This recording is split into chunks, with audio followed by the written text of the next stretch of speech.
Do you want to know if coffee and or caffeine can improve your training in the gym? Well, coffee has been proven to have health benefits such as helping against degenerative diseases such as Alzheimer's, type 2 diabetes, liver disease, and liver cancer. However, when it comes to training, the main ingredient in coffee that would lead to improvement in training would be caffeine, and that is why every single pre-workout on the market today has caffeine in it.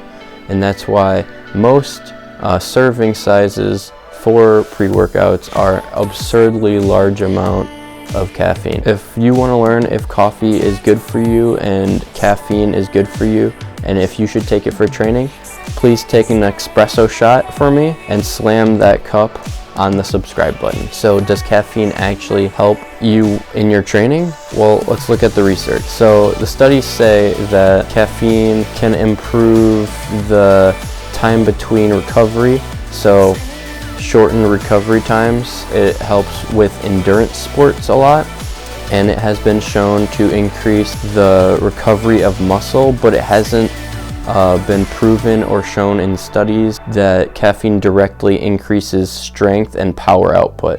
What caffeine seems to do is that it just gives you more energy. So say you're going to go train, and so you got your normal level of energy, and then you take caffeine, and then your level of energy is a bit higher. Potentially you can output a little bit more force, but there's no studies saying that it directly helps your muscles put out more power or makes you any stronger. However, there are some downsides to caffeine. If you take caffeine too late into the day, you can suffer with worse or less sleep. So the quality of your sleep will go down if you take it too late, because caffeine has a half-life of 5 hours, which means, so let's say you're gonna go train, you take 100 milligrams of caffeine, then 5 hours later, because the half-life is 5 hours of caffeine, half of 100 milligrams of caffeine will be in your system. So 50 milligrams of caffeine will be in your system, and then in the next 5 hours, half of that will be in your system. And so it takes a long time for caffeine to actually evacuate and leave your system, and caffeine lights up your nervous system, waking you up and forcing you awake, and inherently stirring up some cortisol, which is the daytime hormone. It makes you alert, it wakes you up. It's the hormone that you need to basically be awake. And so that's one side effect. It can affect your sleep if you take it too late into the day. The solution to this caffeine half-life of 5 hours would be to have a caffeine curfew. So try not to have caffeine past 1 p.m. or else it could have detrimental effects on your sleep quality, which in turn will lead to worse recovery and being more sore.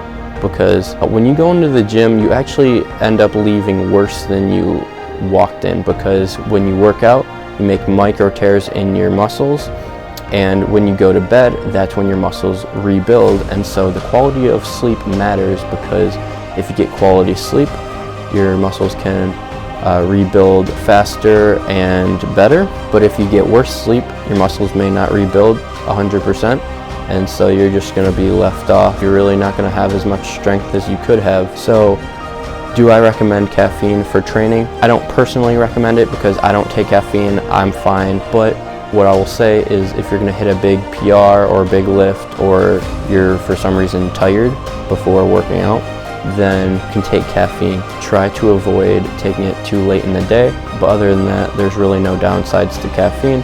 It's safe, it's easy to buy, and it can give you energy, but it can also have bad effects on your sleep. So just be careful and work smarter, not harder. So don't take things that will end up working against you, or at least take them at a beneficial time.